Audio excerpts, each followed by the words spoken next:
My name is Glen Swanson, and I'm from Germantown, Maryland, where I was born and raised. And I graduated from Northwest High School in 2010. I went to MC initially in 2011 and attended for a year before I joined the U.S. Army. I was stationed in Hawaii for approximately 5 years, and after leaving the Army, I decided to come back to MC, and this time I knew what I was going to study, and I went to study business. And now I'm planning to transfer to the University of Maryland to study at the Smith School. I had a really difficult upbringing. When I was a sophomore in high school, my father was laid off, and I did really poorly in school, not because I wasn't doing well on tests, but my attendance was really low. I didn't see the importance of education at that time, and I just made some poor choices.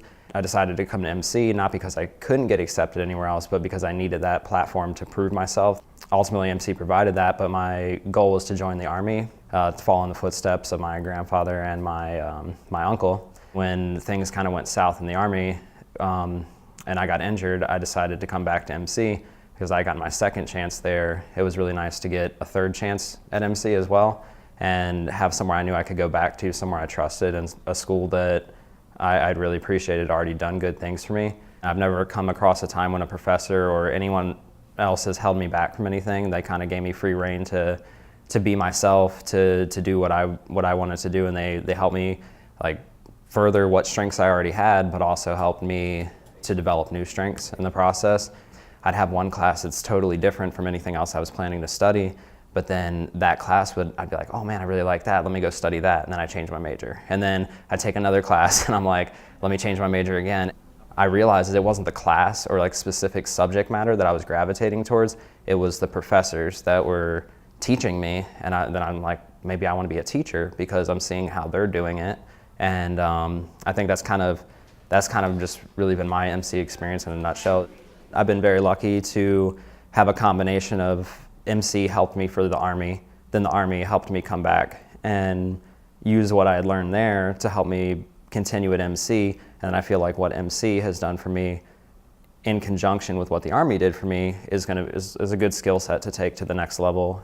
I was honored when I was nominated for the Board of Trustees Scholars. I never saw myself as an academic achievement type of person, so to be sitting here, it's kind of like a whirlwind of a lot of things happening at once, and graduation in one hand is really exciting.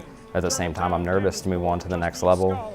What I would like to do is get involved in the sports industry and get that experience working with sports programs. Unfortunately, for my circumstances, because I was homeless in high school, I never played high school sports, so it's really hard to get into the sports industry. And because I got injured in the Army, I can't pursue sports in college, but at risk of further injury. So what I think a business degree will do to help with that is give me some experience where I can contribute in a field that I love. I've always been kind of the belief if you're doing what you love, you never work a day in your life. And I think the combination of that along with kinesiology courses will help me see, not only from the business perspective, but from the athlete's perspective, what needs to be done on their contracts, what also needs to be done with their bodies. I don't really have any words to explain how lucky and blessed I've been to meet the people that I have. The first person I ran into in the Army, his name was Kimo Idihara, and he did a lot for me. I came to the Army, I'm 19 years old.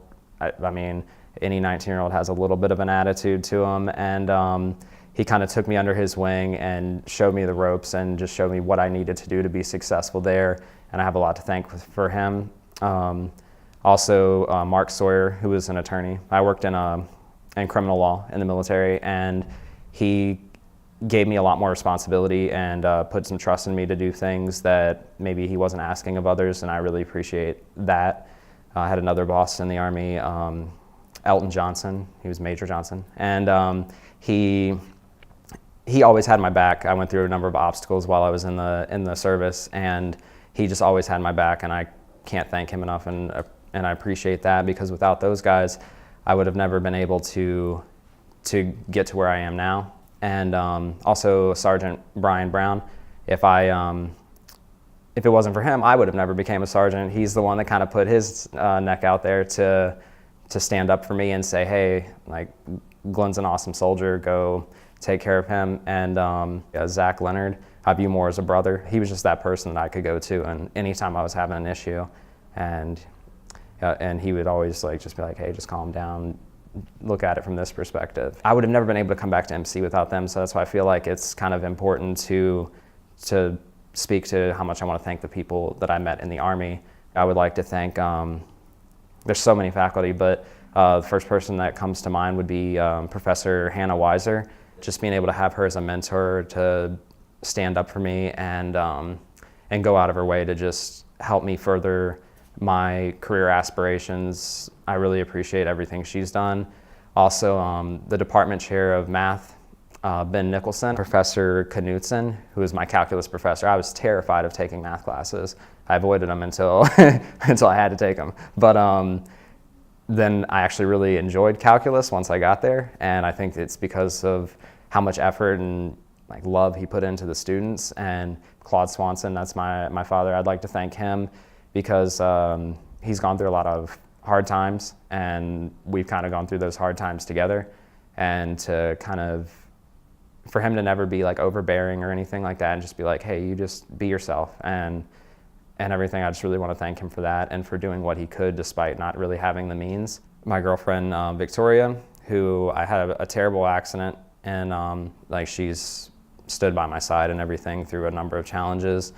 I'd like to thank my aunt and my uncle. My uncle's an Army vet, so he inspired me to go to the Army. And I'd like to thank my aunt because it was just my dad raising me as a single father. So having her as kind of there to be that mom figure and to take me on as one of her own kids, I was really lucky. I'd like to thank my grandfather, who I'm a lot like, but he passed away when I was in basic training. I think that the most important thing that anyone can have is resiliency, something I've learned throughout my life thus far. And I think that with every bad situation, there's some good to take out of it.